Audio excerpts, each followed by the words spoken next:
کہ عام صورتحال میں کیسا رد عمل دیں سمجھ نہیں پاتے۔ اس کا حال فی الوقت ایسا ہی تھا۔ پر اعتماد اور سنجیدہ سی دلہن کے چہرے پر پہلی بار تحیر اور ذرا سی حواس باختگی پھیلی۔ یہ شب عروسی عام نہ تھی اور وہ اس وقت صریح و نمایاں حقیقتوں اور مترصد ذمہ داریوں کا ذکر چھیڑ کر آغاز کو بوجھل نہیں کرنا چاہتا تھا۔ دوسری طرف ساری تیاری اسی کی تھی۔ وہ اس کے پاس سے گزر کر آگے میز تک آیا، وہاں سے کچھ اٹھایا اور پھر پلٹ کر اس کے سامنے پہنچا۔ تم نے فارمل سے انٹروڈکشن کا چانس تو نہیں دیا؟ اس نے شادماں کا بایاں ہاتھ اپنے ہاتھ میں لیا۔ ویسے ہم بالکل اجنبی بھی نہیں ہیں۔ پہلے یہ بھری کلائیوں میں اس نے کنگن پہنایا، پھر دوسرا ہاتھ تھاما۔ مجھے ان چیزوں کا کوئی آئیڈیا نہیں۔ مجھے اچھے لگے تھے، پتہ نہیں تمہیں اچھے لگے یا نہیں، لیکن اس دفعہ گزارا کر لو، آئندہ۔ اس نے کنگن کلائی میں ڈالنے کے بعد ہاتھ نہیں چھوڑا اور مسکراتے ہوئے اسے دیکھا۔ تم ساتھ چلنا۔ اس کے لہجے کی حلاوت تھی یا اس کے لمس کی حدت؟ شادماں کا پر اعتماد اور سنجیدہ چہرہ اب گلابی تھا۔ اس مدہوش سی شب کا رنگ کچھ اور ہوتا اگر زید کی نگاہیں میز کے نیچے فرش پہ پڑے آسمانی لفافے پر لکھا اپنا نام دیکھ لیتی اور وہ اسے کھول کر اندر کی تحریر پڑھ لیتا تو اس گھر میں شادماں کی پہلی شب ہی آخری بھی ہو سکتی تھی۔ اس کا خاندان حسین چہروں سے بھرا تھا۔ گلابیاں گلی رنگت کے ساتھ ساتھ نین نقش بھی خوبصورتی کے معیار پہ کھرے اترتے تھے۔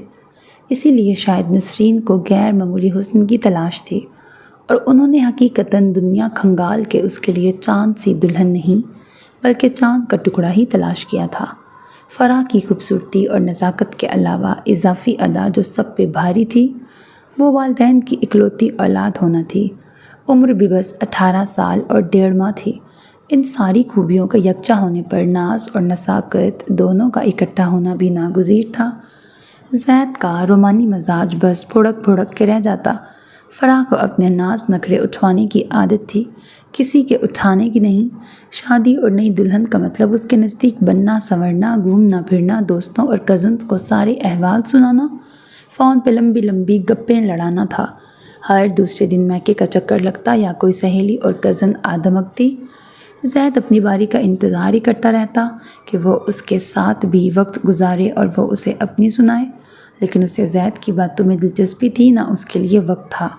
وہ لاؤبالی، لاپرواہ اور اپنے شوق اور اپنی دنیا میں مست رہنے والی لڑکی تھی۔ فرح کو سسرال میں بھی چھوٹ حاصل تھی۔ کوئی سختی پابندی نہیں تھی کہ شادی کے ابتدائی دن تھے۔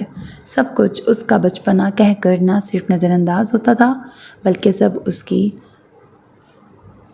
چنچل شوق طبیعت پر خوش ہوتے تھے۔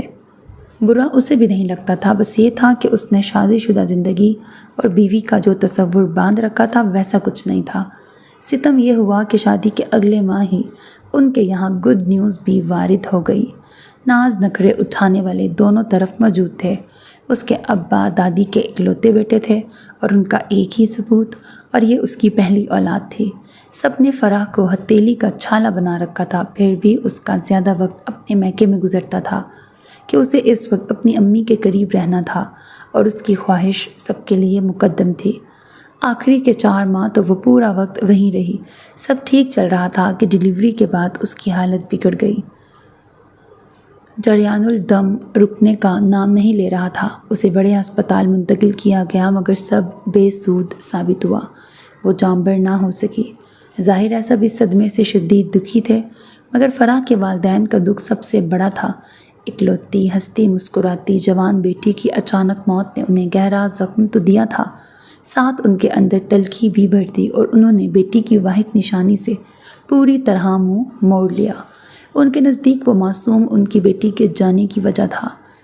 جتنے ارمانوں سے اسے بیاہ کے لائے تھے وہ اتنا ہی تھوڑا وقت لے کے آئی تھی۔ پلک جھپکتے ہی سارے منظر بدل گئے تھے۔ فرح کی موت اور اس کے والدین کے رویے کے علاوہ اکلوتے بیٹے کی زندگی کا خلا اور پیدا ہوتے ہی یہ سیر ہو چکا پوتا بہو کے متعلق نسرین کے خیالات بھی بدل گیا تھا۔ محاذ کو گھر میں سب نے مل کے سنبھال لیا تھا۔ رقیہ شادی کے بعد دوسرے شہر میں تھی۔ سمیہ کا رشتہ طے تھا اور اب اس کی شادی سے پہلے سب کو ایک ذمہ دار بہو کی ضرورت محسوس ہونے لگی تھی۔ ترجیحات بدل گئی تھیں، انہیں کم عمر لاؤبالی لڑکی نہیں بلکہ سنجیدہ، ذمہ دار اور پختہ سوچ اور مزاج والی لڑکی چاہیے تھی۔ اب غیروں کے بجائے نظریں اپنوں میں وہ گوہر نایاب تلاش کر رہی تھیں اور انہیں وہ شادماں کی صورت نظر آ گیا۔ اس میں وہ تمام خوبیاں تھیں جو انہیں نئی بہو میں درکار تھیں۔ بس ایک عیب یہ تھا کہ شادی کے چند ماہ بعد ہی اس کی طلاق ہو گئی تھی۔ ان کے لیے فیصلہ اس لیے بھی آسان تھا کہ اس خیال کے آنے سے پہلے ہی طلاق کی وجہ انہیں شادماں کے پہلے شوہر کا شکی مزاج لگا تھا۔ شادماں کی دادی اور دادو بہنیں تھیں اور دونوں کی آپس میں خوب بنتی تھی۔ یہی وجہ تھی کہ ان کے گھرانوں میں آنا جانا لگا رہتا تھا اور تعلقات بھی اچھے تھے۔ دادو کی دونوں بیٹیاں دوسرے شہروں میں رہتی تھیں۔ اس شہر میں کوئی اور رشتہ دار نہ ہونے کی وجہ سے بھی بہن کے خاندان سے ان کے زیادہ تعلقات تھے۔ دادو اور نسرین کی بات سن کر تو خالدہ کی آنکھوں میں آنسو ہی آ گئے تھے۔ ان کی کوششیں اور دعائیں جو ظرفیاب ہوئی تھیں، مگر دادی کو پچھلے تجربے کے بعد یہ ایک اور جوخم لگ رہا تھا۔ یہ ان کی بہن کے اکلوتے پوتے کی زندگی کا سوال تھا، وہ بھی دوسری بار۔ سو انہوں نے دادو کو سمجھانے کی اپنی سی کوشش کی کہ وہ نہیں چاہتی کہ کچھ اونچ نیچ ہو اور اس وجہ سے دونوں گھرانوں کے رشتے میں بگاڑ پیدا ہو جائے۔ زید کو اب بھی کئی اچھی اور کنواری دوشیزائیں مل سکتی تھیں، مگر نسرین کا دل اب شادماں پہ آ گیا تھا۔ انہیں دیکھی بالی اور ایسی لڑکی چاہیے تھی جس کا مزاج وہ جانتی ہوں۔ انہوں نے سارے ارمان پہلی شادی میں پورے کر لیے تھے، اب حالات مختلف تھے اور بہو سے توقعات بھی۔ دادی کو سب نے تسلیاں دے کے مطمئن کر دیا۔ ایک بار پھر ماں اور سب بہنیں اپنے مشورے اور تجربات کی روشنی میں اس کی رہنمائی کے لیے موجود تھیں۔ وہ خود کو ایک عام لڑکی سمجھتی تھی، خاندان کی دوسری تمام لڑکیوں کی طرح، لیکن حقیقت یہ تھی کہ وہ خاندان کی واحد طلاق یافتہ لڑکی تھی اور اب پہلی جس کی دوسری شادی ہو رہی تھی، جسے منہ دکھائی میں ایک 9 ماہ کا بیٹا ملنے والا تھا، وہ ایک بار ناکام ہو چکی تھی، جو اس کے اناڑی پن کی دلیل تھی۔ اس لیے سب نے گھرداری سے لے کر شوہر کے دل پر راج کرنے کے اتنے گن، نسخے اور طریقے اس کے پلو سے باندھ دیے تھے کہ اس بوجھ سے وہ جھکی جا رہی تھی۔ اس کے والدین کی کامیاب گھرستی، جس میں بنا کسی اونچ نیچ اور بدمزگی کے تین بیٹیوں کی اچھے خاندانوں میں شادی، ایک اچھے خاندان سے بہو لانا شامل تھا، وہ واحد دھبا تھی۔ اس لیے اس نے بھی ٹھان لیا تھا، جی جان لگا دے گی لیکن اس شادی کو ٹوٹنے نہیں دے گی۔ مصروف ہو؟ شادی کی تاریخ طے ہو جانے کے بعد ایک دن الیاس عالم نے دروازے پر دستک دینے کے بعد پوچھا، نہیں آئی نا؟ اس نے کتاب ایک طرف رکھ دی۔ وہ اس کے کمرے میں کبھی کبھار ہی آتے تھے۔ کالج کی چند باتوں کے بعد انہوں نے تمہید باندھی، تیار ہو پوری طرح نئی اننگز کے لیے؟ ہاں تو کر دی ہے پاپا، اور کیسے پوری طرح ہوا جاتا ہے؟ وہ ہنسا۔ فرح کی وفات کے 2 ماہ بعد سے ہی نسرین اور دادو اس سے دوسری شادی کا کہہ رہی تھی کہ جتنی کم عمری میں معاذ کسی اور سے منحوس ہو جائے اتنا اچھا ہوگا، مگر وہ اتنی جلدی پھر اسی سب سے گزرنے کے لیے تیار نہ تھا۔ اس نے انہیں ہاں کہنے میں بہت وقت لگایا تھا۔ تمہارے ساتھ جو ہوا وہ والدین کا سب سے بڑا خوف ہوتا ہے، لیکن تقدیر کے آگے صبر بھی آ ہی جاتا ہے۔ وہ اس کے برعکس سنجیدہ تھے۔ تمہارے لیے پارٹنر دیکھنے کا کام تو دونوں وقت نسرین نے ہی کیا ہے، لیکن اس کی اور ہم سب کی بھی ترجیحات دونوں موقعوں پر الگ الگ تھیں۔ اسی لیے فرح والی خوبیاں یا عادتیں تمہیں شادماں میں نہیں ملیں گی۔ دوسرا، تم دونوں ہی ایک تلخ اور افسردہ تجربہ بھگت چکے ہو۔ اس لیے انہوں نے بیٹے کو دیکھا، میں چاہتا ہوں تم کچھ باتوں کا خیال رکھو۔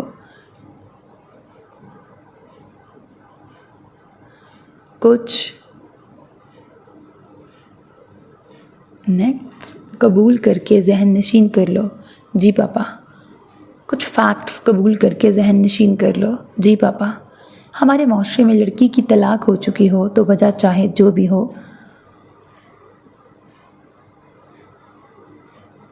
عجیب و غریب اور جھوٹی سچی افواہیں سب جگہ پھیل جاتی ہیں۔ اس لیے کسی بھی سنی سنائی پر یقین کرنا بے وقوفی اور رشتے کے ساتھ زیادتی ہوگی۔ ان حالات میں جتنے منہ اتنی باتیں والا مقولہ سچ ہوتا ہے۔ ایک ہی خاندان میں دوسری شادی ہو تو سب کو کھوج اور کریت بھی بہت رہتی ہے، لیکن مجھے امید ہے کہ تم کسی کو موقع نہیں دو گے، اور خدا نخواستہ کچھ ناخوشگوار بات ہو بھی جائے تو جلد بازی اور فوری رد عمل سے پرہیز کرو گے کہ اس کے نتائج تو کبھی اچھے نہیں ہوتے۔ لیکن اس کیس میں تو بدترین ہو سکتے ہیں۔ میں چاہوں گا تم اس سے بچو۔ پارٹنر کی ڈیتھ اور طلاق کے اثرات ایک سے نہیں ہوتے۔ عورت کے لیے شادی ٹوٹنے کا ٹراما مرد سے مختلف اور گہرا ہوتا ہے، کیونکہ ایسے کیسز میں سوسائٹی کا رویہ عورت اور مرد کے ساتھ ایک سا نہیں رہتا۔ دکھ کے ساتھ جو چوٹ طلاق میں لگتی ہے اس کا اندازہ شاید تمہیں نہ ہو، اور تمہارے نقصان اور خلا کو شاید وہ محسوس نہ کر سکے۔ اس لیے ضروری ہے کہ ایک دوسرے کو وقت اور سپیس دو۔ پہلے خود ہی سمجھنے کی کوشش کرو، اور جب درمیان میں خوشگوار اور صحت مند فضا قائم ہو جائے تو جو نہ سمجھ سکو پوچھ لو۔ زیادہ توقعات کے بجائے پریکٹیکل شروعات زیادہ مناسب ہوگی۔ خیال رکھو کہ تمہاری رویے سے شادمہ کو کسی کا ریپلیسمنٹ ہونے کا احساس نہ ہو، نہ یہ شادی سمجھوتے اور مجبوری کا رشتہ لگے۔ شادمہ کے لیے یہاں آتے ہی ماں کی ذمہ داری بھی ہوگی۔ تمہیں اس سے اول دن سے ہی جنم دینے والی ماں سی امید نہیں ہونی چاہیے، بلکہ تم چاہو تو ان دونوں کو آپس میں بانڈ ہونے میں اہم رول ادا کر سکتے ہو۔ اس پر ماس کے معاملے میں اپنی مرضی تھوپنے یا اپنی مرضی چلانے کے بجائے اسے اتنی آزادی دو کہ اسے اپنے پن اور استحقاق کا احساس ہو، نہ کہ یہ لگے نگرانی ہو رہی ہے، کڑی نظر رکھی جا رہی ہے۔ اس کے چہرے پر تفکر کی پرچھائیاں دیکھ کر وہ رک کر مسکرائے۔ گھبراؤ نہیں، انہوں نے اس کا شانہ تھپتھپایا۔ ایک عمر مشاہدے اور تجربے کے ساتھ ساتھ دنیا اور لوگوں کو سمجھنے میں گزاری ہے، اور اگر ان سب کا حاصل بیٹے کی رہنمائی میں نہیں لگایا تو عمر ہی بیکار ہوئی۔ پھر تو میں آپ کی ساری باتیں یاد رکھوں گا پاپا۔ اس نے بھی اچھے بچوں کی طرح باپ کو خوش کیا۔ شاباش، وہ ہنس دیے۔ الیاس عالم اور نسرین دونوں تدریس سے وابستہ تھے۔ الیاس عالم 30 سال پہلے سب کو دوش ہو چکے تھے اور نسرین 1.5 سال قبل۔ الیاس عالم جس اسکول میں صدر مدرس کے عہدے پر تھے، نسرین بھی اسی اسکول میں پڑھاتی تھی۔ بچوں نے بھی والدین کا پیشہ ہی اپنایا تھا۔ زید ڈگری کالج میں اکنامکس کا لیکچرر تھا اور سمیہ کانوینٹ اسکول میں پرائمری کی معلمہ تھی۔ سمیہ سے بڑی رقیہ نوکری نہیں کرتی تھی، وہ شادی کے بعد دوسرے شہر جا بسی تھی۔ اس کی الجھن اور تفکرات کچھ دن میں ہی دور ہو گئے تھے۔ دادو، نسرین اور الیاس عالم گھر میں ہوتے۔ سمیہ اور زید صبح اپنے کالج اور اسکول چلے جاتے تھے۔ سمیہ 12:30 1 بجے واپس آتی تھی اور زید اس کے 1.5-2 گھنٹے بعد۔ ملازمین تھے، اس لیے اس پہ گھر کے کام کی کوئی خاص ذمہ داری نہیں تھی۔ کھانا کبھی وہ بناتی تو کبھی نسرین۔ اس کی سب سے بڑی ذمہ داری معاذ تھا، جو گھر والوں نے پوری طرح اس پہ ڈال دی۔ پیدا ہوتے ہی ماں سے دور کر کے اللہ نے اسے بدلے میں جیسے صبر کا تحفہ عطا کر دیا تھا۔ وہ زیادہ رونے والا یا ضد کرنے والا بچہ نہیں تھا، وہ بہت پھرتیلا اور فعال تھا۔ جانے پہچانے چہروں کے بیچ وہ خوش رہتا تھا۔ شادی سے پہلے ہی اکثر نسرین اسے ان کے گھر لے جاتی رہی تھی۔ وہ بھی رشتے کی بات سے پہلے امی اور دادی کے ساتھ آتی رہتی تھی، سو اس کے لیے اجنبی نہیں تھی۔ اس کے ساتھ مصروف رہنے سے یہ ہوا تھا کہ وہ لا حاصل اور بیکار سوچوں سے دور ہو گئی تھی۔ دن بھر اس کے ساتھ اتنا تھک جاتی کہ رات میں گہری نیند سونے لگی تھی، جو پہلے شاد ہی مہرباں ہوتی تھی۔ گھر سے اکثر دادی اور امی ملنے آتی رہتی، وہ بھی جاتی لیکن رکتی نہیں تھی۔ سمیہ کی شادی طے تھی اور اس کے جانے سے پہلے نئی بہو گھر کے افراد، یہاں کے معمول اور طور طریقوں سے ہم آہنگ ہو جائے، یہ سوچ کر شادی میں دیر نہیں کی گئی تھی۔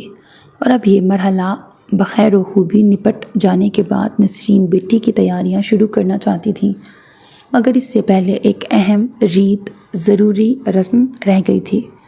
زید تو چاہتا تھا، لیکن شادی کے فوراً بعد کالج کے 25ویں یوم تاسیس کے جلسے اور تقاریب میں لازمی موجودگی کی وجہ سے چپ تھا۔ وہاں سے فراغت ملتے ہی گھر والوں نے معاذ کو اپنے پاس روک کر ان دونوں کو ہنی مون پر روانہ کر دیا۔ زید خوش اور پرجوش تھا، جبکہ شادمہ یوں تھی جیسے وہ کسی فرض کی ادائیگی کے لیے معمول کے سفر پر روانہ ہوئے ہوں۔ ان 4 دنوں کی تنہائی اور ہمہ وقت کے ساتھ نے شادمہ کی شخصیت کی کئی پرتیں اس کے سامنے کھول دی تھیں۔ وہ بیزار یا خشک مزاج نہیں تھی، کم ہی صحیح مگر ہنستی مسکراتی تھی، ذہین تھی، دنیا میں کیا ہو رہا ہے اس سے واقف تھی۔ پہننے اوڑھنے اور خود کو عوامی جگہوں پر برتنے کا سلیقہ تھا، آس پاس کی خوبصورتی سے لطف اندوز ہوتی تھی۔ دل فریب موسم اس کا مزاج بھی بدلتا تھا، لیکن اس کا رویہ اس کے ساتھ محتاط سا تھا۔ اس کی ہر بات پر سر جھکا کے لبیک کہنا، اس کے آرام اور ضرورتوں کا خیال رکھنا، کسی بات سے اختلاف نہ کرنا، مانو اس کی اپنی مرضی یا مزاحمت والی صفت اس میں ناپید تھی۔ زید کو محسوس ہونے لگا تھا اس نے اس رشتے میں اول دن سے اپنا آپ ثانوی کر لیا ہے۔ وہ شوہر کو راضی اور خوش رکھنے کے لیے جیسے خود کو فراموش کرنے کی ٹھان چکی تھی، جبکہ اسے محبت، شرارت، التفات، اظہار، مطالبہ سب میں برابری چاہیے تھے۔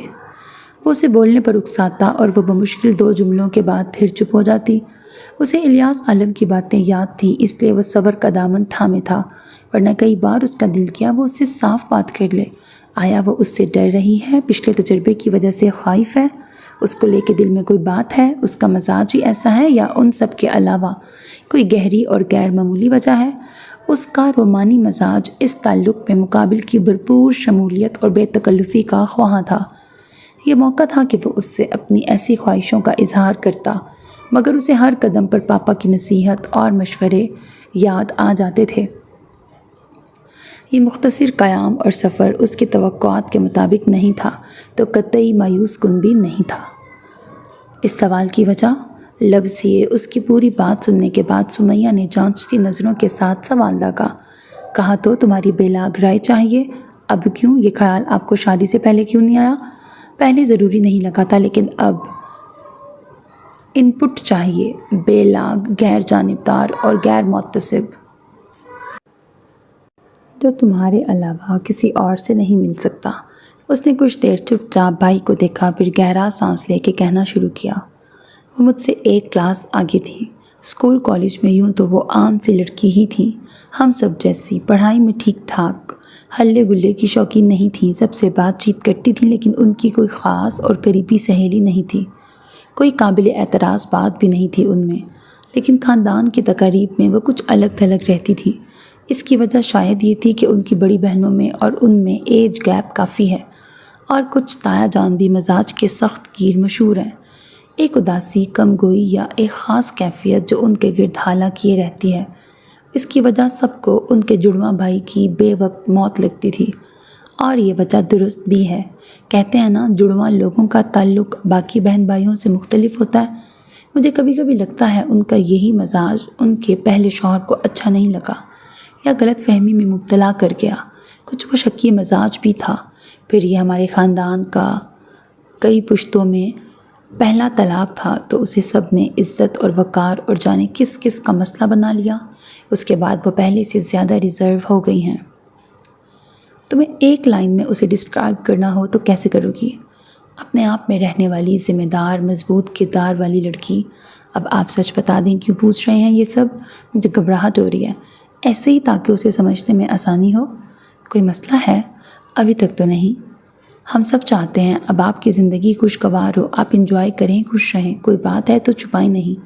کوئی بات نہیں ہے سمیہ، شادمہ سے مجھے کوئی مسئلہ بھی نہیں، بلکہ وہ بہت ایزی اور فرما بردار ہے۔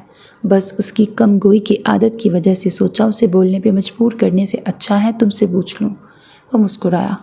انہیں بھی بولنے پہ مجبور کریں؟ جھوٹ نہیں کہوں گی، مجھے وہ پہلے بھی اچھی لگتی تھی۔ میں نے امی سے کہا بھی تھا کہ آپ کے لیے ان کا سوچیں۔ ہیں؟ اسے تعجب ہوا۔ جی، لیکن تب تک ان کی شادی طے ہو گئی تھی، اور پھر امی کو تو جب حسین ماجبین اور پری اور حور سے کم کوئی چاہیے ہی نہیں تھی۔ وہ تو نازک اور پھول جیسی بہو کی ساری عمر تخت پہ بٹھا کے اس کی خدمتیں کرنے کو ریڈی تھی۔ اس نے پرسوچ سا ہنکارا بھرا۔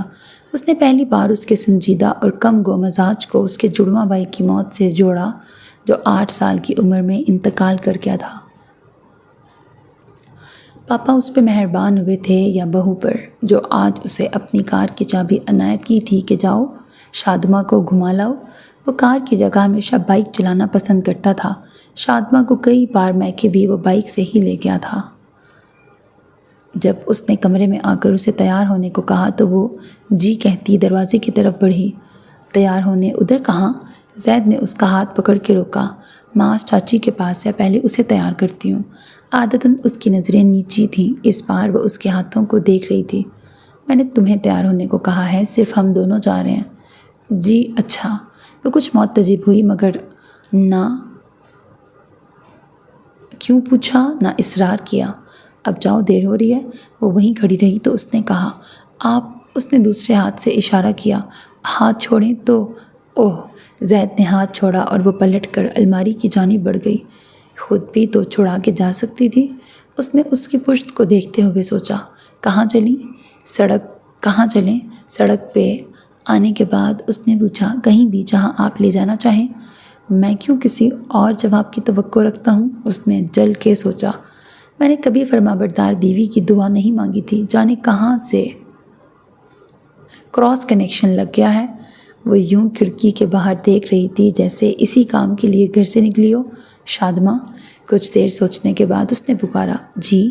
اس فوری جی پر زید کو اس پر چراغ کے جن کا گمان ہوتا تھا۔ تم سے کسی نے کہا ہے کہ میں سخت مزاج ہوں؟ نہیں۔ یا یہ کہ میں دوسرے کی مرضی کو اہمیت نہیں دیتا ہوں؟ نہیں۔ پھر تم کیوں کچھ نہیں کہتی؟ اس کی نگاہ اور آواز دونوں ملائم تھے۔ میں کہتی تو ہوں، بات بھی کرتی ہوں۔ اس کے چہرے پر اس نرمی کے باوجود ہوائیاں اڑنے لگی تھیں۔ جب میں تم سے کچھ پوچھتا ہوں یا رائے چاہتا ہوں تو جی، اچھا، جو آپ کہیں، جہاں آپ کہیں، نہیں بلکہ مناسب جواب، یعنی تمہاری پسند سننا ہوتی ہے۔ اس نے پل بھر کو زید کا چہرہ دیکھا، پھر گود میں اپنے ہاتھوں کو دیکھنے لگی۔ کسی نے یہ تو بتایا ہی نہیں تھا کہ زید یوں کہیں تو کیا کرنا ہے، اور اس کی اپنی مرضی، سمجھ، شعور، اس نے ان سب پر قفل لگا رکھا تھا، پردے ڈال دیے تھے۔ زید عالم رومانس کے ارمان لے کے قبر میں جانا۔ اس کی خاموشی طویل ہونے لگی تو اس نے دل میں خود پر طنز کیا۔ آئس اینڈ چل چلیں؟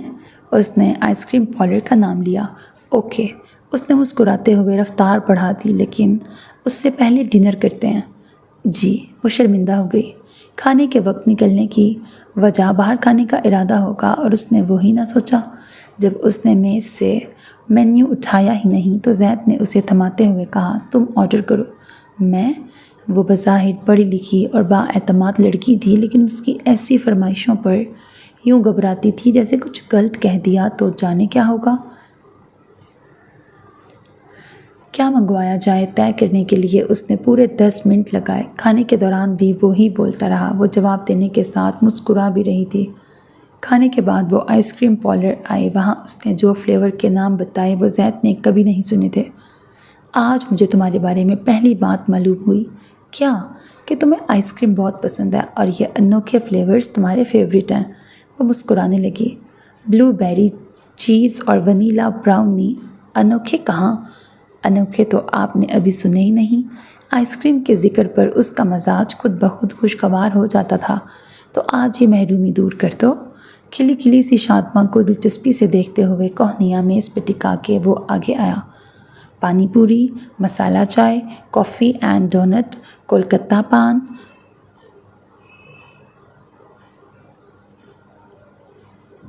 گووا اینڈ چلی، جنجر پائن ایپل، بلو چیز honey, bubble gum, lemon minute, اور بھی کئی ہیں، اور یہ سب یہیں ملتے ہیں۔ میں نے سب یہیں کھائے ہیں۔ یہ اس کے کالج کے راستے میں تھا اور اکثر لڑکیاں ٹریٹ منانے وہاں جاتی تھیں۔ نام سن کر کسی ایک کو بھی کھانے کی خواہش نہیں جاگی۔ وہ میٹھے کا شوقین نہیں تھا۔ سب کا ذائقہ ہماری زبان کو بھلا نہیں لگتا، لیکن کچھ واقعی اچھے ہوتے ہیں۔ تمہاری نالج اور آئس کریم کھانے کا تجربہ متاثر کن ہے۔ میں تینوں ٹائم آئس کریم کھا کے بھی زندہ رہ سکتی ہوں۔ اوہ، یعنی تمہارا ارادہ واقعی ڈنر کے لیے یہیں آنے کا تھا؟ وہ ہنس دی۔ نہیں، ایسا بھی نہیں۔ اپنی پسند کے 3 کون کھانے کے بعد اس نے چلنے کو کہا۔ چلتے ہیں؟ وہ کھڑا ہوا۔ تم رکو یہیں 2 منٹ میں ابھی آیا۔ وہ گھر ساتھ لے جانے کے لیے فیملی پیک لینے گیا تھا۔ وہ فون دیکھنے لگی کہ چاچی کی کال یا پیغام تو نہیں۔ تبھی سامنے کوئی آ کے رکا۔ اسے لگا زید ہے۔ وہ کھڑی ہوئی اور سامنے دیکھتے ہی اس نے میز پہ ہاتھ رکھ کر خود کو سنبھالا۔ تو یہ تھا تمہارے دل میں؟ اپنا کزن؟ یہ تھی تمہاری محبت جس کا سوگ مناتی تھی تم؟ اپنی آنکھوں میں اس کا چہرہ چھپاتی تھی۔ بہت معصوم بننے کا ڈرامہ کیا تم نے۔ اسی معصومیت کے نقاب نے سب کو بیوقوف بنایا تھا۔ پکی ہو ویسے؟ کر ہی لی اس سے شادی؟ یہی کرنا تھا تو میری زندگی میں کیوں آئی تھی؟ اب شادی ہو گئی تو پہلے بھی ہو سکتی تھی نا؟ طلاق کے بعد کر لی اس نے تو پہلے کیوں نہیں کی؟ تم دھوکے باز اور چالاک چال باز عورت کیوں آئی تھی میری زندگی میں؟ اس نے زور سے میز پہ ہاتھ مارا۔ کون ہے آپ؟ کیا ہوا ہے؟ دور سے دیکھ کر زید تقریباً دوڑتا وہاں پہنچا تھا۔ شادی کرنی ہی تھی، اس سے تو پہلے کر لیتے، میری زندگی تو برباد نہ ہوتی۔ وہ پھنکارتا ہوا وہاں سے چلا گیا۔ زید نے اسے اب پہچانا، غصے میں اس کے پیچھے جا رہا تھا کہ شادمہ نے اس کا ہاتھ پکڑا۔ گھر چلیں زید۔ اس کی سفید پڑتی رنگت اور یک ہاتھ پر غصے کی جگہ تشویش نے لے لی۔ وہ اسے لیے کار تک آیا اور وہ نڈھال سی پشت سے ٹک گئی۔ اس کی آنکھیں بند تھیں۔ شادمہ؟ اس نے جھٹ آنکھیں کھولیں اور سیدھی ہو گئی، لیکن عادت کے مطابق اسے دیکھا نہیں۔ وہ اب سہمی سی تھی۔ زید کچھ دیر اسے دیکھتا رہا۔ اسے لگا وہ رونا چاہتی ہے۔ وہ اس کے سوال اور باز پرس کی منتظر ہے، خوف زدہ ہے، اور ان سارے تاثرات پر سوگواری کا رنگ چڑھا تھا۔ تمہارے فیورٹ فلیورز کے فیملی پیک نہیں تھے تو میں نے ونیلا اور بٹر اسکاچ لے لیے۔ یہ تمہیں ناپسند تو نہیں؟ شادمہ نے سر اٹھا کے اسے دیکھا، حیرت اور بے یقینی سے پورے 10 سیکنڈ، پھر سر جھکا لیا۔ میں کسی آئس کریم کو منع نہیں کرتی۔ Thank God. اس نے چابی گھما کے انجن شروع کیا۔ راستہ بھر وہ دونوں خاموش تھے۔ گھر پہنچ کر وہ سیدھا نسرین کے کمرے میں گئی۔ معاذ ان کے پاس سو گیا۔ اسے کمرے میں لا کر اس کی جگہ پہ لٹانے کے بعد اس نے کپڑے تبدیل کیے اور نماز پڑھنے کے لیے کھڑی ہو گئی۔ نماز مکمل ہی ہوئی تھی کہ دادی نے اسے آواز دی اور وہ پھر چلی گئی۔ کافی دیر بعد کمرے میں واپس اس امید پر آئی تھی کہ زید سو گیا ہوگا، لیکن وہ جاگ رہا تھا، اور کیوں جاگ رہا تھا یہ سوچ کر اس کا وہاں سے بھاگ جانے کا دل کیا۔ اور کوئی کام باقی ہے؟ زید نے مسکراتے ہوئے پوچھا تو اس نے انکار میں سر ہلایا۔ تو آؤ، اس نے بازو میں ہاتھ رکھ کے کہا۔ وہ اپنی سونے کی جگہ پر نہیں تھا، بلکہ پلنگ کے کنارے بیٹھا تھا۔ جہاں اس نے ہاتھ رکھا تھا وہ وہیں جا کے بیٹھ گئی۔ میں تم سے ناراض، غصہ یا بدگمان کچھ بھی نہیں ہوں، لیکن تم میری بیوی ہو، میری عزت، میں محافظ ہوں تمہارا، اور کوئی تم پہ چیخ چلا کر یا تمہیں باتیں سنا کے چلا جائے تو مجھے غصہ آنا چاہیے، اور میں اس وقت بہت غصے میں تھا۔ لیکن وہ رکا اور شادمہ کا دل بھی رکنے لگا۔ تم نے میرا ہاتھ پکڑ کے روک لیا، اور عجیب بات ہوئی کہ اسی وقت میرا غصہ غائب ہو گیا۔ اس کے چہرے پر نہ سمجھ میں آنے والا تاثر تھا۔ جانتی ہو کیوں؟ اسے سر اٹھا کر زید کو دیکھنا چاہیے تھا، لیکن اس نے یوں ہی نیچے دیکھتے ہوئے نفی میں سر ہلایا۔ مجھے تمہاری فکر ہوئی تھی کہ میں اس کے پیچھے چلا گیا تو تم اکیلی کہیں وہاں گر ہی نہ جاؤ۔ اس کی فکر بہت سے لوگوں کو تھی، دادی، ابا، امی، بہنیں، بھائی، بھابھی، اور سب کی فکر کے پیچھے وجہ تھی جس سے ان کی اپنی ذات اور فائدے جڑے تھے، اور ہر فکر نے اس کے لیے مشکلیں ہی پیدا کی تھیں۔ اس لیے اسے شوہر کی زبان سے ادا ہوئے یہ الفاظ کوئی تسلی اور خوشی نہیں دے رہے تھے۔ زید کا تو سب سے بڑا مفاد تھا۔ اسے اپنے بچے کے لیے اچھی ماں چاہیے تھی، جو بننے کی وہ کوشش بھی کر رہی تھی۔ اب ہر حال میں اس گھر میں ٹکے رہنا اس کا بھی تو مطلب تھا۔ اس کے تجربات نے شوہر کا دل میں گنچے کھلانے والا فکرہ اس کے لیے معمولی بنا دیا۔ اب تم بہتر ہو تو مجھے بتاؤ کیا کہہ رہا تھا وہ، تاکہ اس کا کیا کرنا ہے میں سوچوں۔ چھپانے والی تو کوئی بات تھی نہیں، اور اس کے سوال کے بعد وہ خاموش بھی نہیں رہ سکتی تھی۔ ذرا توقف کے بعد اس نے کہنا شروع کیا۔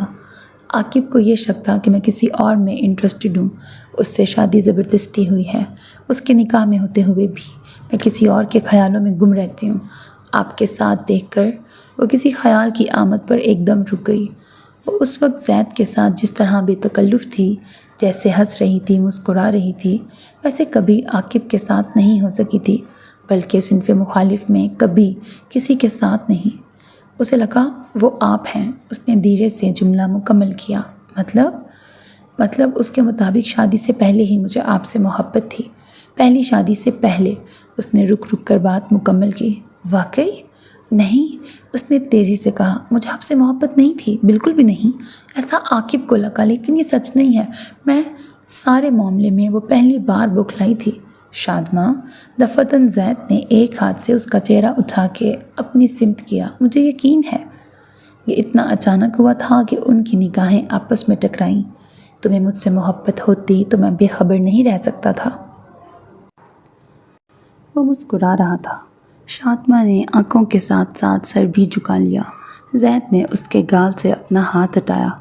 اسے اس لیے لگا کہ وہ تیزی سے صفائی دینے لگی تھی کہ رک گئی۔ غیر ضروری سی بات تھی۔ زید کی سوالیہ آواز پر وہ جزبز ہوئی۔ اب کہنا ضروری ہو گیا تھا۔ جس طرح آپ کے ساتھ وہاں بے تکلفی سے باتیں کر رہی تھی، ویسے کبھی اسے احساس ہوا سابقہ شوہر کے متعلق موجودہ شوہر سے بات نہایت مشکل اور فضول عمل ہے۔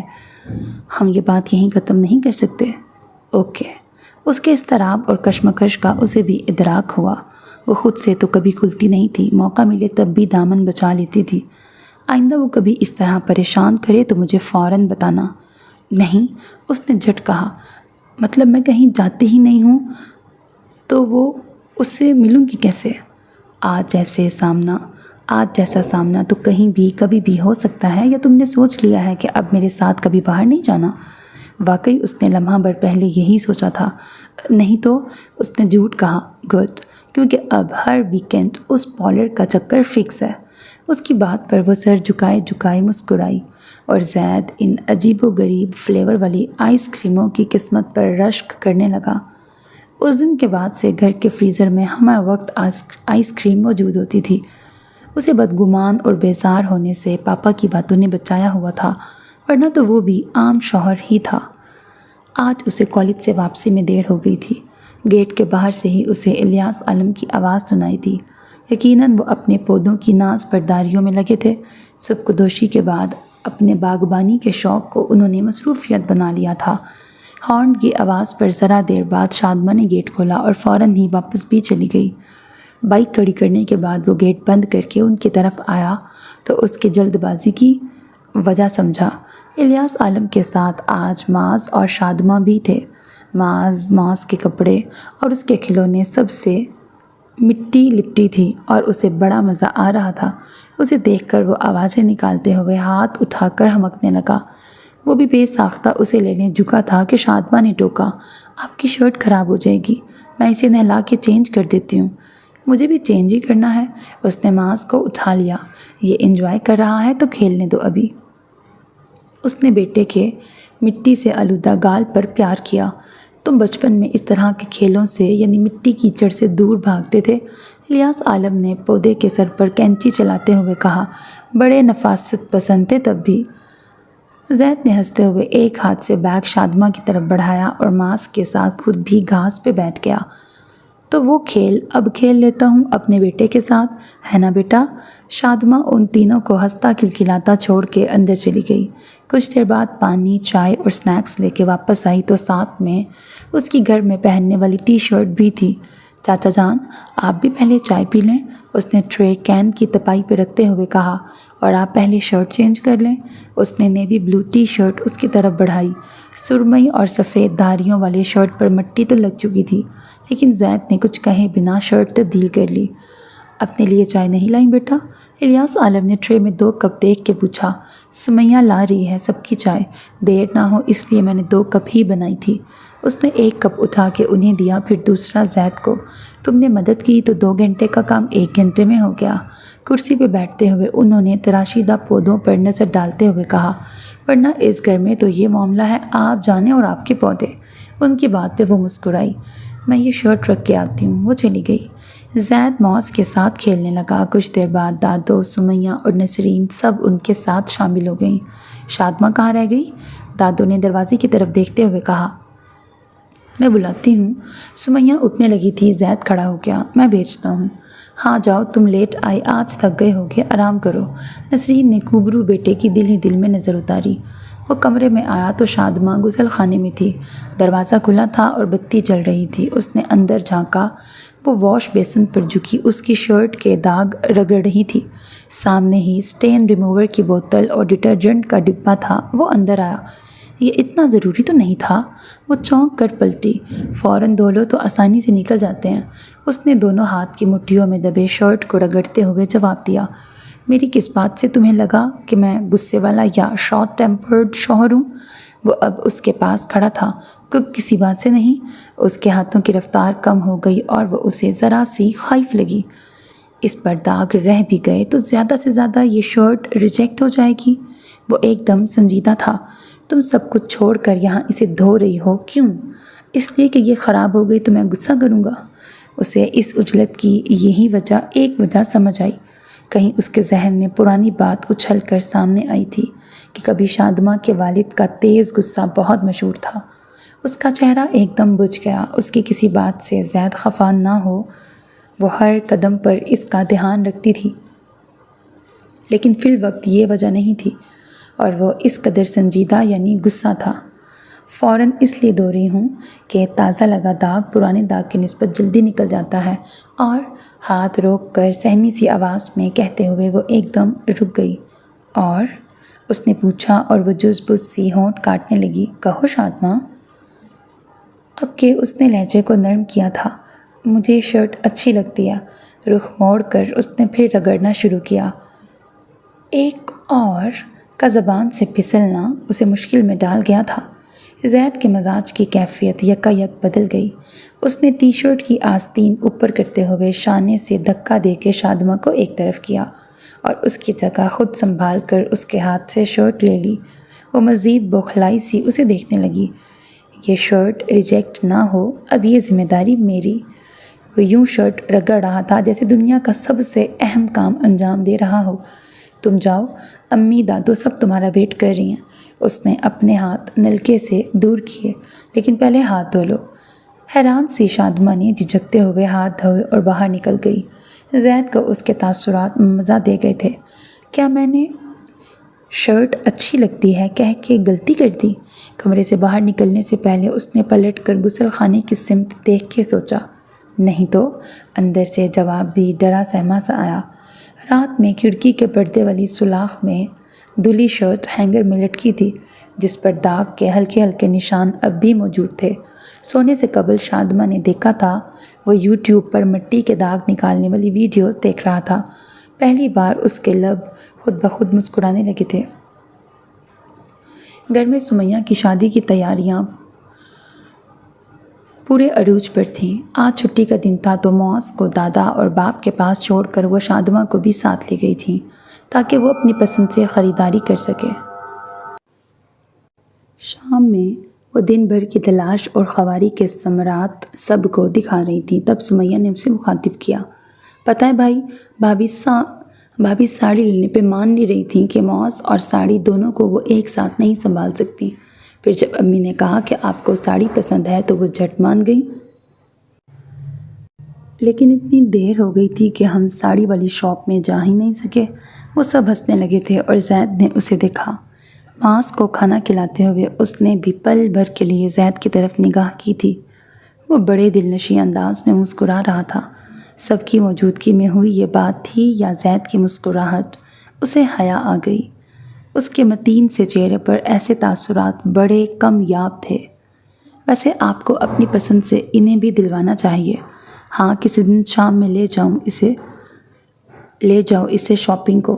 معاذ کی بھی باقی ہے، وہ بھی کر لینا۔ میری ہو تو گئی ہے سب، شاپنگ کو کبھی نہ نہیں کہتے، سمیہ نے بڑے ادب سے کہا۔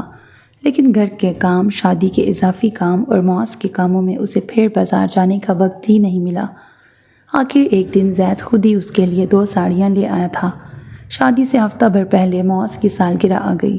گھر میں سالگرہ دھوم دھام سے منانے کا رواج نہیں تھا۔ کہیں باہر ریسٹورنٹ میں ڈنر کر لیا یا گھر میں ہی کھانے کا اہتمام بس۔ تحائف سب لازمی دیتے ہیں۔ اس دفعہ ایک تو معاذ کی پہلی سالگرہ تھی، دوسرا شادماں یا دوسری اور ستیلی ماں کے لیے سب کے دل میں دبے چھپے جو تحفظات تھے وہ ان مہینوں میں غلط ثابت ہو گئے تھے، سو خوشی دگنی تھی۔ اس لیے ایک چھوٹی سی تقریب پر متفق ہو گئے تھے۔ شادماں کے میکے کے علاوہ شہر میں رہنے والی دادی کے دیگر قریبی رشتہ داروں کو بھی مدعو کیا گیا تھا۔ الیاس عالم کا خیال تھا کہ معاذ کے نانا نانی کو بھی دعوت دی جائے، مگر نسرین اور زید نے منع کر دیا۔ وجہ گو دونوں کی مختلف تھی۔ زید کا خیال تھا کہ فرح کی برسی بھی آگے پیچھے ہی ہوتی ہے تو یہ وقت ان کے لیے اداسی اور سوگواری کا ہوگا، ایسے میں جشن کی دعوت مناسب نہیں۔ جبکہ نسرین کا خیال تھا انہوں نے اب تک ایک فون نہیں کیا، نہ بعد میں کبھی معاذ کو دیکھنے ملنے آئے، تو اب انہیں معاذ کے کسی معاملے میں شرکت کا حق نہیں تھا۔ معاذ کو تیار کر کے اسے دادا دادی کے پاس چھوڑ کر وہ خود تیار ہونے کمرے میں آئی تو زید کپڑے تبدیل کر چکا تھا۔ اس نے وہی سرمئی اور سفید دھاریوں والی شرٹ پہنی تھی۔ یہ کیوں پہن لی؟ اس پہ ہلکے نشان اب بھی ہیں۔ بتاؤ کہاں؟ وہ اس کے سامنے آیا۔ شادمہ نے جھک کر جیب کے قریب اور پھر شانے پر دیکھا۔ مٹی کے ہلکے سے داغ تھے۔ یہ کیسے؟ اس نے تعجب سے زیر لب مسکراتے زید پر ایک نظر ڈالی اور پھر بے ساختہ ہاتھ سے داغ ڈھونڈنے لگی۔ اب مجھے ہر قسم کے داغ نکالنے کے اتنے نسخے اور ٹوٹکے یاد ہو گئے ہیں کہ میں ایک کتاب لکھ سکتا ہوں۔ وہ اس کی حیرت کو بڑی دلچسپی سے دیکھ رہا تھا۔ رگڑ رگڑ کر آپ کی انگلیاں؟ اس نے شرٹ پر حرکت کرتی اپنی انگلیاں روک کر اس کے ہاتھ کی ہتھیلی کی طرف دیکھا۔ کہا نا میں ایکسپرٹ ہو گیا ہوں، بنا رگڑے اور محنت کیے بھی داغ نکلتے ہیں۔ زید نے جیب کے قریب رکھے اس کے ہاتھ پر اپنا ہاتھ رکھا۔ میری ذات یا کسی بات میں دلچسپی ظاہر کرتی تمہاری وہ پہلی بات تھی، اس لیے میرے لیے بڑی اہم بھی۔ اس کی نظر اپنی ہتھیلی کے اوپر دھری زید کی ہتھیلی پر جمی تھی۔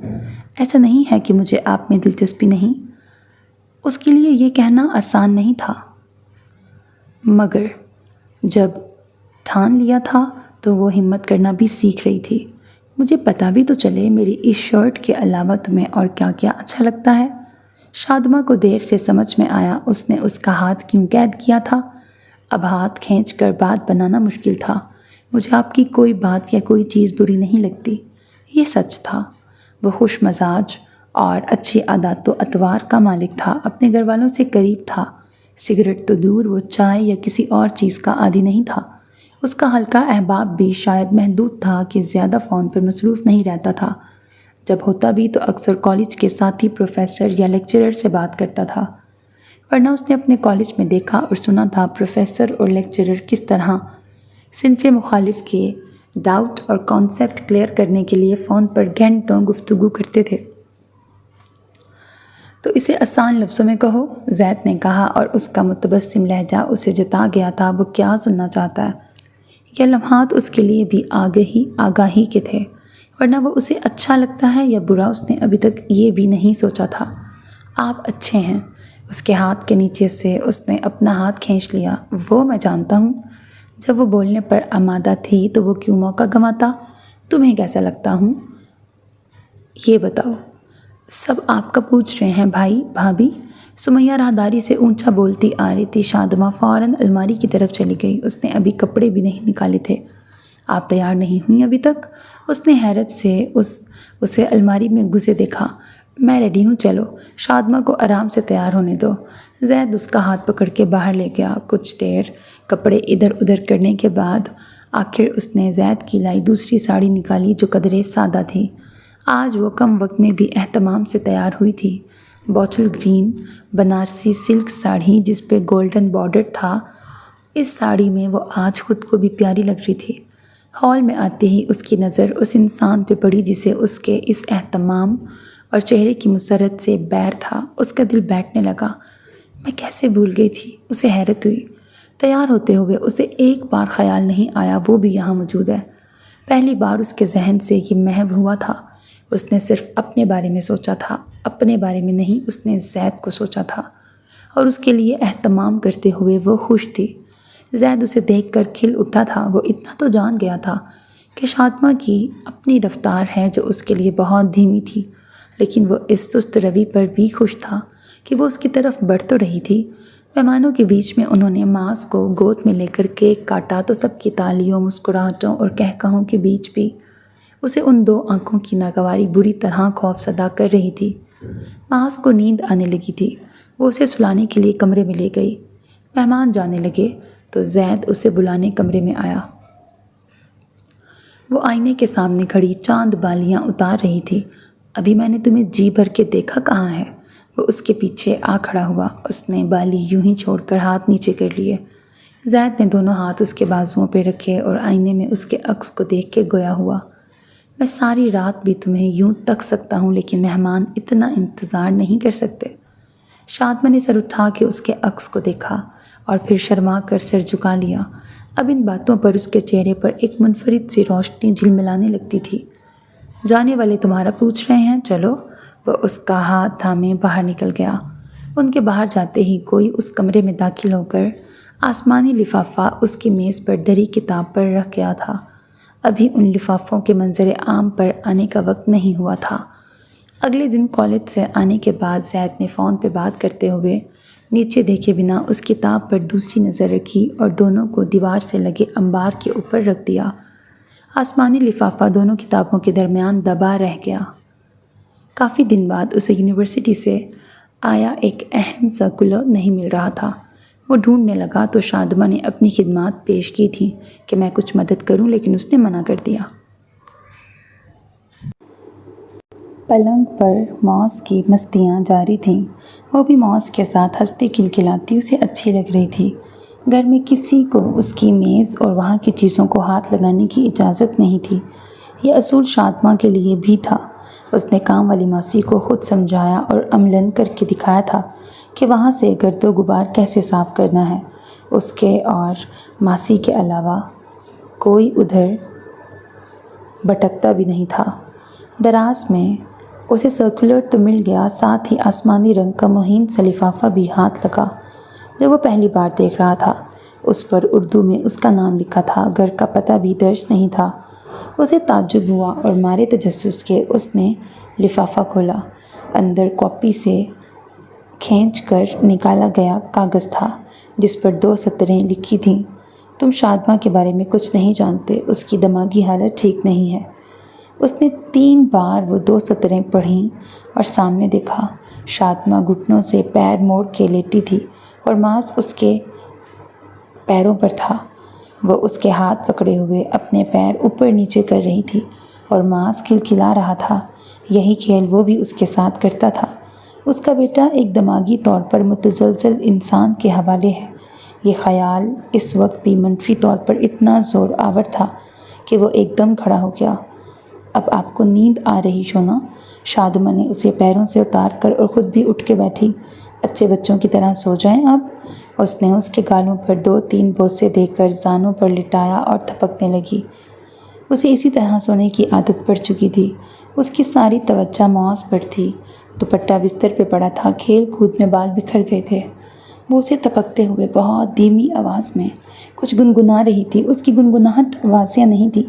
زمین پر ممتا سے زیادہ خالص، بے ریا اور پاکیزہ کوئی اور جذبہ نہیں۔ عورت جب اس خالص جذبے اور احساس سے مغلوب بچے کو نہارتی ہے تو دنیا میں اس کو مات دینے والی کوئی دوسری طاقت نہیں۔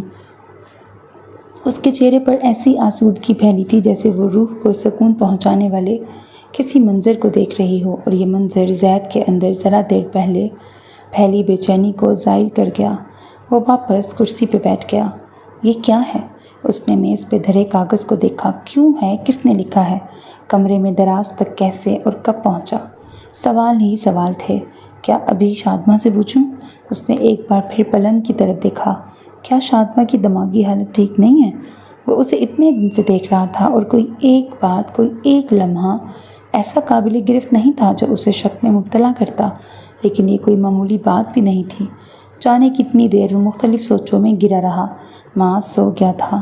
اسے جھولے میں ڈالنے کے بعد اس نے اسے یوں غائب دماغی سے پلنگ پر نگاہ جمائے ساکی تو جامد بیٹھے دیکھا تو آواز دی، زید!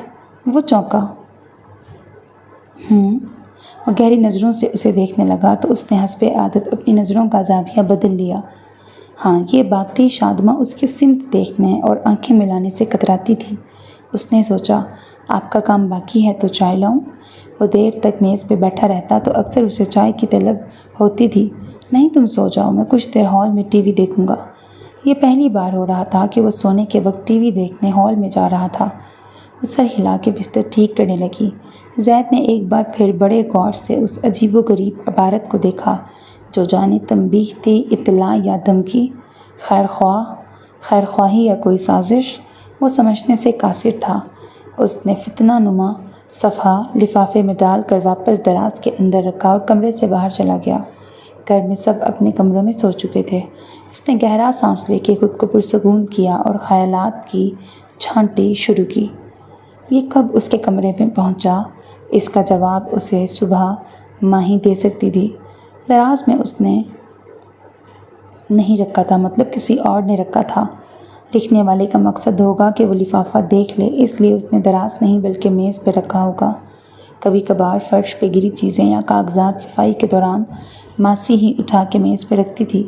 چھوٹی یا گم ہونے جیسی چیز ہوتی تو اسے دراز میں رکھنے کی ہدایت تھی۔ ماسی کا کیا جواب ہوتا اس کے بعد گھر میں کسی اور سے پوچھے یا نہ پوچھے، بڑا مسئلہ تھا۔ شادی کی گہما گہمی میں کمرے اور میز تک پہنچنا عام دنوں کے مقابلے میں زیادہ آسان تھا۔ کبھی امکان تھا کہ یہ تبھی کمرے میں رکھا گیا ہو، مطلب وہ جو بھی ہے آغاز سے ان کے درمیان غلط فہمی یا دراڑ ڈالنا چاہتا تھا، لیکن اسے خبردار کرنے کا یہ طریقہ غیر مناسب تو تھا ہی، اس بندے کو بھی مشکوک کر رہا تھا۔ وہ خود زید سے مل کے بات کر سکتا تھا اور یہ طریقہ سب سے معتبر تھا۔ اگر خود کو مخفی رکھنا تھا تب بھی اسے ایک گمنام فون کال کی جا سکتی تھی۔ کالج یا گھر کے پتے پر اس کے نام باقاعدہ خط لکھا جا سکتا تھا۔ خفیہ پیغام رسانی کا یہ راستہ سب سے پہلے اس بہی خواہ کی نیت پر سوال اٹھا رہا تھا۔ دوسرا، اس سے یہ بھی ظاہر تھا کہ وہ کوئی اناڑی ہے، جلد باز، یا اس کے وسائل محدود ہیں، یا یہ موقع ملنے پر فوری طور پر کیا گیا کام تھا، پہلے سے سوچا سمجھا نہیں تھا۔ لیکن وہ کاپی کا صفحہ اور آسمانی لفافہ، صفحہ تو شاید سمیہ کے کمرے سے لیا جا سکتا تھا، لیکن ایسا سستا اور معمولی سا لفافہ اس کے گھر میں نہیں تھا، یعنی جو بھی تھا وہ یہ اپنے ساتھ لے کے آیا تھا۔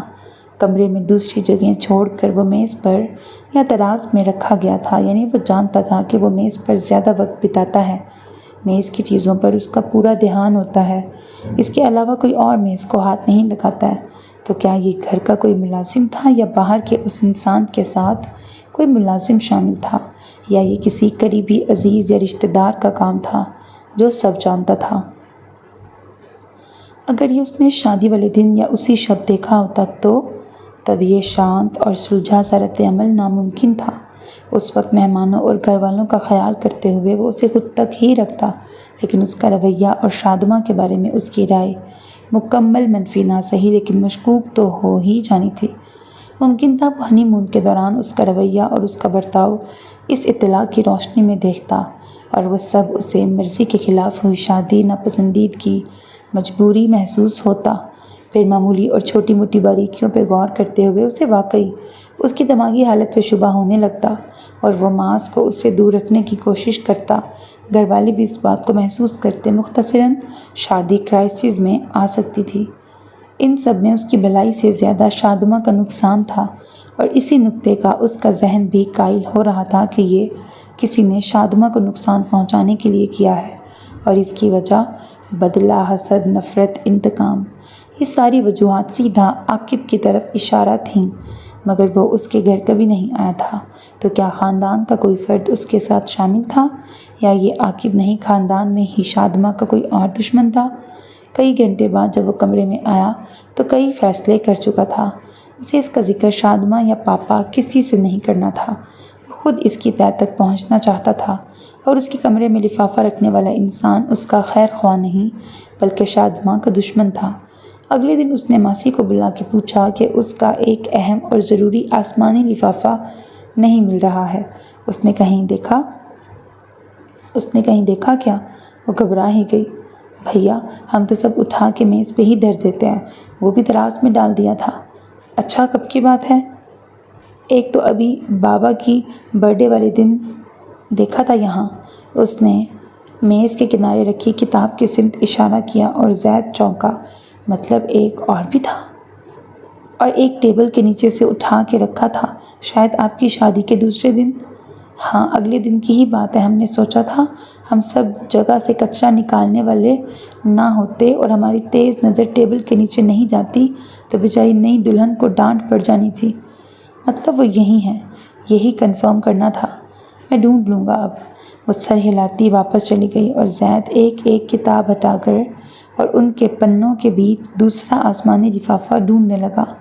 کچھ دیر کی تلاش کے بعد وہ دو کتابوں کے درمیان مل گیا جنہیں اس نے بہت دن سے ہاتھ نہیں لگایا تھا۔ ایسا ہی اردو میں لکھا اس کا نام اور اندر کاپی کا صفحہ۔ شادماں کی معصومیت سے دھوکہ نہ کھانا، وہ بھروسے لائق نہیں۔ پہلے شاید ایک باپ مخاطب تھا اور اولاد کے لیے اس کی احتیاط اور فکر کو نشانہ بنایا تھا۔ اس کوشش کی ناکامی کے بعد اب ایک شوہر کی غیرت کو للکارا گیا تھا، اور شادماں کا کردار نشانے پر تھا۔ اس کا مطلب موز کی سالگرہ میں جو افراد موجود تھے یہ ان میں سے کوئی ہے۔ اس نے لفافہ دراز میں ڈال کے سوچا، اب وہ اس دن موجود ایک ایک فرد کی ذہنی فہرست بنا رہا تھا۔ اس کے بعد اس نے ممکنہ مجرم اس فہرست سے الگ کیے۔ شادماں کی پھپھو کا بیٹا ذیشان جو اوبر چلاتا تھا، اس کی امی اور دادی ہمیشہ اس کے ساتھ آتی اور جاتی تھیں۔ چونکہ وہ گھر کا فرد تھا تو وہ بھی سب کے ساتھ اتنا وقت گھر میں ہی رہتا تھا۔ اپنے طور پر اس نے تفتیش شروع کر دی تھی، اور اب کبھی ارادتاً اور کبھی غیر ارادتاً شادماں کا بغور مشاہدہ کرنے لگا تھا، اور اس دوران اسے احساس ہوا کہ شادماں نہ صرف اسے اچھی لگتی ہے بلکہ وہ اس سے محبت بھی کرنے لگا ہے۔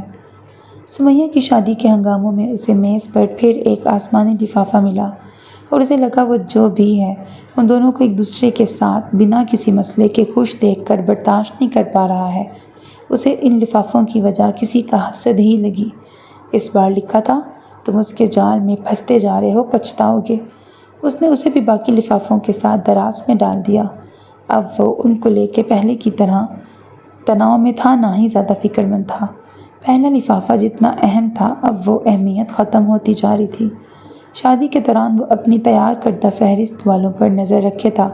اس نے سوچا کمرے کے باہر کی راہداری میں کسی کو بتائے بنا خفیہ کیمرہ ہی لگوا لے تاکہ مجرم پکڑا جا سکے، لیکن یہ بات الیاس عالم سے چھپ نہیں سکتی تھی، اور وہ انہیں فی الحال اس معاملے میں شامل نہیں کرنا چاہتا تھا۔ شادماں نے اس کی لائی سرخ ساڑی بھی سنبھالی اور معاذ کو بھی سنبھالا۔ شادی میں موسم سرما کی آمد کے آثار تھے، اور نسرین کی ہدایت پر وہ الماری سے معاذ اور زید کے سرد کپڑے نکال رہی تھی۔ چیزیں ادھر ادھر کرتے ہوئے اس کے ہاتھ فرح اور اس کی شادی کا البم لگ گیا۔ زید نے اپنا کام سمیٹ کر لیپ ٹاپ بند کر کے ایک طرف رکھا اور اسے دیکھا۔ وہ الماری کے پٹ کھولے فرش پہ بیٹھی تھی۔ وہ اٹھ کر اس کے پاس آیا اور کھڑے کھڑے ہی جھانک کر اس کی محویت کا مرکز دیکھا۔ یہ کہاں سے ملا تمہیں؟ وہ البم دیکھ کر چونکا۔ نکاح سے قبل نسرین اس کے کمرے سے اس قسم کی ساری چیزیں لے گئی تھیں۔ ہاں، اس نے سر اٹھایا۔ وہ اس قدر گم تھی کہ اس کا سوال فوراً سمجھ نہ سکی۔ یہی تھا۔ اس نے نچلی دراز کی طرف اشارہ کیا۔ میں نے اب غور کیا، فرح غیر معمولی حسن رکھتی تھی، اور معاذ کی مسکراہٹ بالکل اس جیسی ہے۔ اچھا، میں نے کبھی غور نہیں کیا۔ اسے معاذ اور فرح کی مماثلت کے مماثل تبسم پہ حیرت ہوئی۔ لاؤ اسے ایسی جگہ رکھ دوں کہ پھر ملے نہیں۔ اس نے ہاتھ بڑھایا۔ کیوں؟ اس نے حیرت سے کہا۔ ہم دونوں تو روز یہ تصویریں دیکھنا نہیں چاہتے، پھر کیوں ایسی جگہ رکھیں کہ بار بار نظر آتا رہے؟ آپ کا دل نہیں کرتا کبھی دیکھنے کا؟ وہ اب بھی تصویر ہی دیکھ رہی تھی۔ نہیں، یہ سچ تھا۔ اس کے دل میں فرح کے لیے ہوک اٹھتی تھی، نہ دل دیکھنے کے لیے تڑپتا تھا۔ اس نے تعجب سے پل بھر کے لیے اسے دیکھا، پھر نظر سابقہ جگہ ٹکا دی۔ وہ بھی کم صورت یا بد صورت نہیں تھی، لیکن فرح میں کچھ خاص تھا۔ اتنی پیاری فرح کی یاد نہیں آتی آپ کو؟ تو پھر میں شدید حیرانی میں الفاظ پھسلے تھے اور احساس ہوتے ہی گم ہو گئے۔ یاد کا تعلق حسن سے نہیں، دل سے ہوتا ہے۔ اس نے سینے پہ ہاتھ رکھا۔ جو یہاں نقش نہیں ہوتا وہ یاد بھی نہیں رہتا۔ ہمیں اتنا وقت ہی نہیں ملا کہ دلوں کا تعلق قائم ہو پاتا۔ اس نے سنجیدگی سے کہا۔ امی کو شاید مووی ہی یاد تھی، البم کا انہیں خیال ہی نہیں۔ لاؤ کہیں رکھ دوں اسے؟ نہیں۔ اس نے البم دراز میں ڈالا اور بند کر کے کھڑی ہو گئی۔ ہمیں نہ صحیح مگر معاذ کو تو یہ صورت یاد ہونا چاہیے۔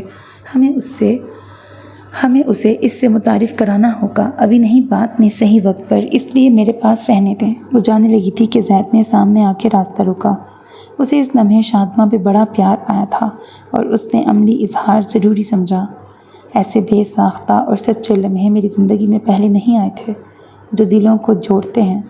اس نے سرخ اور گڑبڑائی سی شادماں سے کہا، جس کا دل اس بات کی صداقت کی گواہی دے رہا تھا۔ ایک دن اچانک اسے فرح کی امی کا فون آیا کہ وہ معاذ کو دیکھنا اور اس سے ملنا چاہتی ہیں۔ اس نے کہہ دیا وہ جب چاہیں آ کے اس سے مل سکتی ہیں۔ جب یہی بات گھر میں کہی تو الیاس عالم اور شادماں کے علاوہ کسی کو پسند نہیں آئی۔ سب سے زیادہ غصہ نسرین کا تھا۔ اب کیسے یاد آ گئی؟ اچھا ہے، جب مرضی ہوگی منہ موڑ لیں گے، اور جب موڈ بن گیا دھمکیں گے۔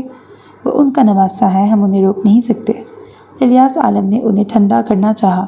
پیدا ہوا جب سے نواسہ ہی ہے، کیسے دھتکار دیا تھا بھول گئے آپ؟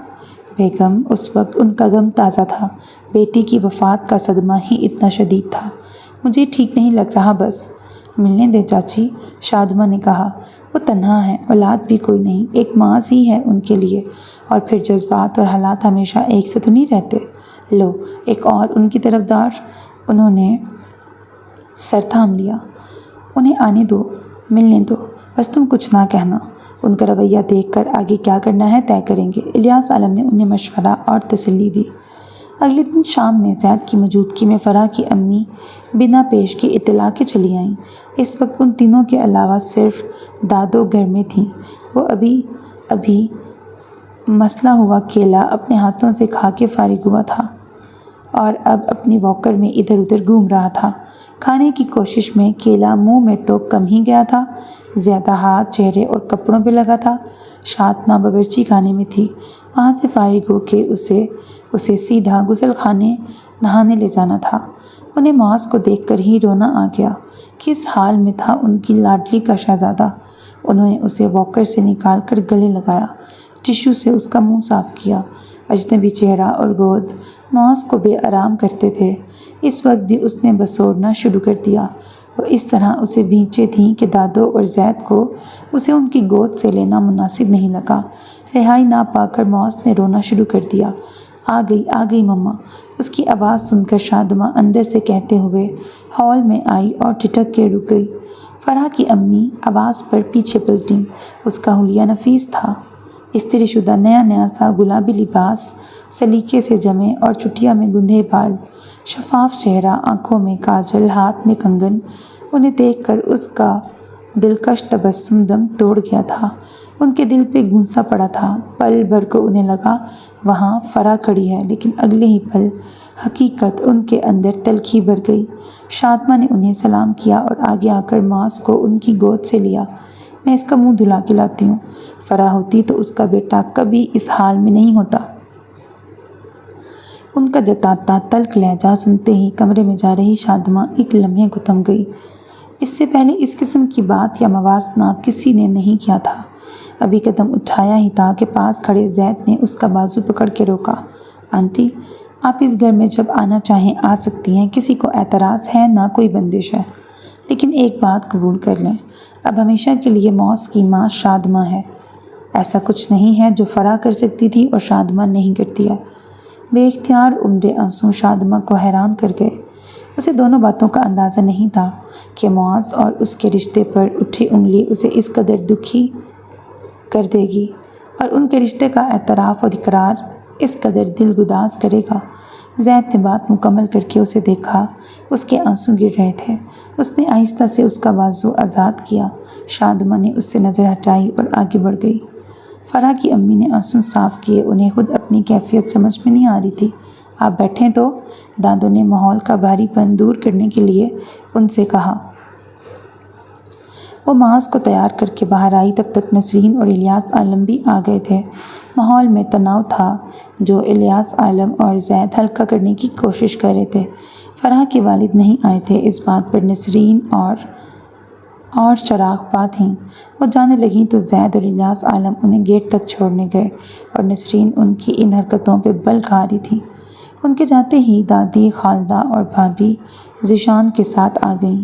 پھر بڑی دیر تک ان کی شکیل القلبی اور اب استحقاق جتانے والا غلط رویہ موضوع بحث رہا۔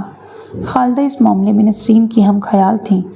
وہ چپ چاپ سب کی سنتی رہی، کہا کچھ نہیں۔ اس کا ذہن اب ان سے ہٹ کر کہیں اور الجھا تھا۔ غیر متوقع مہمانوں کی آمد اور ان کی تواضع نے اسے ذہنی جسمانی طور پہ تھکا دیا تھا۔ پھر معاذ بھی آج تنگ کر رہا تھا۔ بڑی مشکلوں سے وہ سویا تو اسے جھولے میں لٹا کے وہ اپنی جگہ لیٹ گئی۔ زید ٹیبل لیمپ کی روشنی میں کوئی کتاب پڑھ رہا تھا۔ اس کی نڈھال طبیعت اسے بھی محسوس ہو رہی تھی، اس لیے وہ لیٹی تو بھی اس سے کچھ نہیں کہا اور کتاب پڑھتا رہا۔ ذرا دیر بعد ہلکی ہلکی سوں سوں پر وہ چونکا اور ایک دم اس کی نظر اپنی میز کی دراز کی طرف اٹھی۔ وہ جانتا تھا وہ کبھی اس کی میز، بیگ اور کتاب بیاضوں کو ہاتھ نہیں لگاتی ہے، پھر بھی اس نے احتیاطاً اٹھ کر دراز کھول کر دیکھا۔ آج والا لفافہ جیسا اس نے رکھا تھا ویسا ہی وہاں موجود تھا۔ یہ ایسا تیسرا پیغام تھا۔ آج والا بھی پہلے جیسا کاپی کا صفحہ تھا۔ آج اس کے خیر خواہ نے لکھا تھا، شادماں کی کسی بات پہ بھروسہ نہ کرنا، پچھتاؤ گے۔ وہ بنا آواز کیے دروازہ بند کر کے واپس پلنگ پہ آیا تو شادماں کی اداسی کی وجہ فرح کی امی تھی۔ اسے ذرا تسلی ہوئی۔ وہ تقریباً پلنگ کے وسط میں اس کی طرف پیٹھ کر کے کروٹ پہ لیٹی تھی۔ اس نے ٹیبل لیمپ بجھایا اور اپنی جگہ لیٹنے کی بجائے دوسری طرف اس کے سامنے اس کی سمت چہرہ کر کے لیٹ گیا۔ اندھیرا تھا، پھر بھی شادماں نے آنکھیں موند کر خود کو سوتا ثابت کرنا چاہا اور زید نے ہاتھ بڑھا کے اسے اپنے قریب کیا۔ پاپا، آپ کے وقت دینے کے مشورے پر پتہ نہیں کب تک عمل اور صبر کر سکوں گا۔ اس نے دل میں انہیں مخاطب کیا۔ وہ جو چوری چوری رو رہی تھی، چہرہ چھپتے ہی کھل کے رونے لگی۔ زید نے تسلی کا ایک لفظ کہا، نہ اسے رکا، بس اس کا ہاتھ اس کی پشت تھپک رہا تھا۔ ذرا دیر میں ہی وہ سو گئی۔ پاپا، اٹ ورکس، اس نے مسکراتے ہوئے ایک بار پھر تصور میں باپ سے کہا۔ وہ میز پر زید کی چیزوں کو بالکل ہاتھ نہیں لگاتی تھی۔ دوپہر میں وہ کمرے میں آ رہی تھی تو الیاس عالم نے اسے سٹیپلر دیا کہ یہ دھیان سے زید کی میز کی دراز میں رکھ دو ورنہ یہاں وہاں ہو جائے گا۔ کمرے میں آئی تو زید لیپ ٹاپ پہ مصروف تھا۔ اس نے دراز کھول کر سٹیپلر اندر اچھال دیا، جس کے نتیجے میں دراز میں دھرے کاغذ میں افراتفری مچ گئی اور دراز بند کرتے ہوئے کوئی کاغذ باہر نکل آیا۔ اس نے کاغذ کھینچا اور واپس رکھنے سے پہلے اس کی نظر تحریر پہ پڑ گئی۔ اس آسمانی لفافے پر کس کی لکھائی تھی وہ جانتی تھی۔ اس نے دراز پورا کھولا جہاں مزید لفافے تھے۔ اس نے باری باری سارے کھول لیے اور ذرا دیر میں ہی ہاتھوں کی لرزش اس کے پورے وجود میں پھیل گئی۔ اسی وقت زید نے اسے دیکھا اور ماجرا سمجھتے ہی تیزی سے اٹھ کے آیا۔ اس نے کاغذات شادماں کے ہاتھ سے لیے تو اس نے خود کو سنبھالنے کے لیے میز کا سہارا لیا۔ زید نے اسے شانوں سے تھام کر پلنگ پہ بٹھایا۔ یہ سب کب سے؟ وہ ہکلاتے ہوئے چند الفاظ ہی ادا کر سکی۔ شاید شادی والے دن سے۔ اب جب وہ دیکھ ہی چکی تھی تو کہنا ضروری تھا، شادی والے دن سے؟ اس کا سر چکرانے لگا۔ مگر میں نے دیکھا کافی وقت بعد۔ وہ فرش پر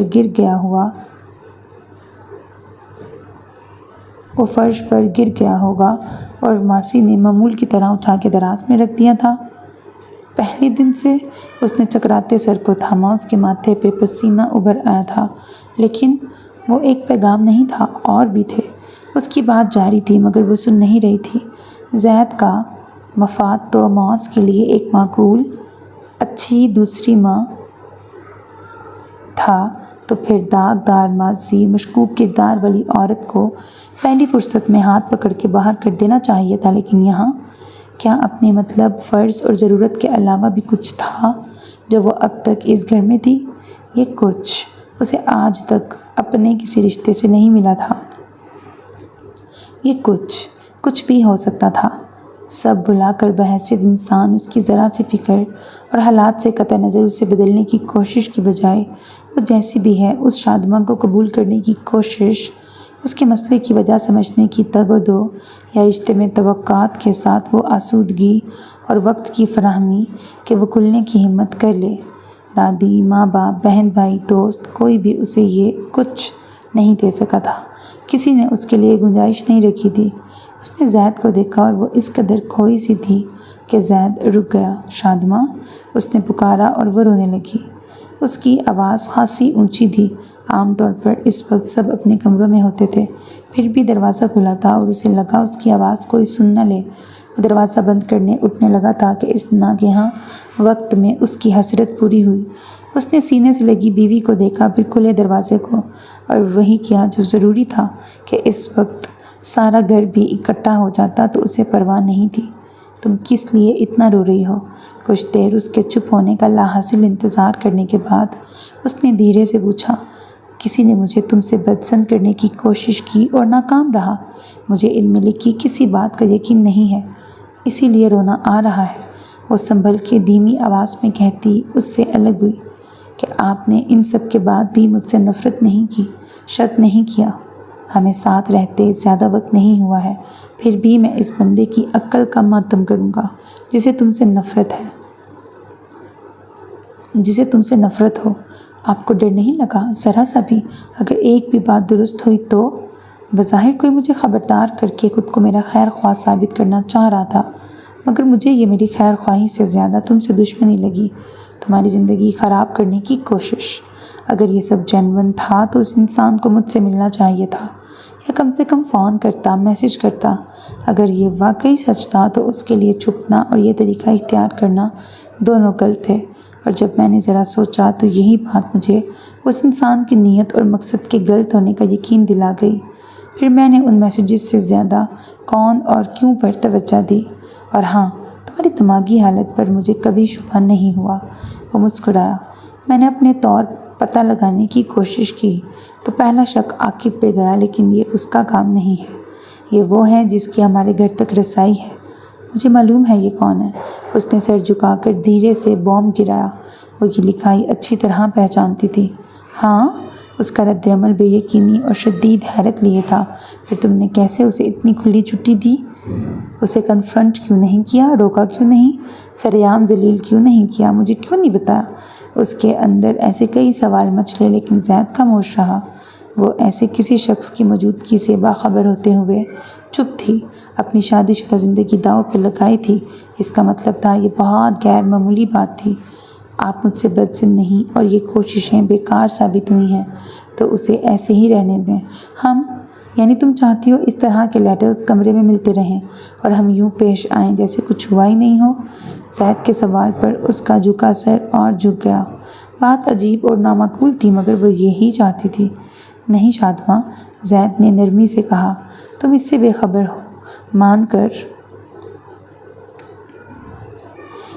سے بے خبر ہو مان کر میں اپنے طور پر اس کی تہہ تک پہنچنے کی کوشش کر رہا تھا اور تمہاری پھپھو کے گھر تک پہنچ بھی گیا تھا۔ شادماں نے جھٹکے سے سر اٹھایا۔ لیکن اصل کلپریٹ ذیشان نہیں ہے۔ تم جانتی ہو تو مجھے بتاؤ۔ تم مجرم کو بچانا اور چھپانا چاہتی ہو۔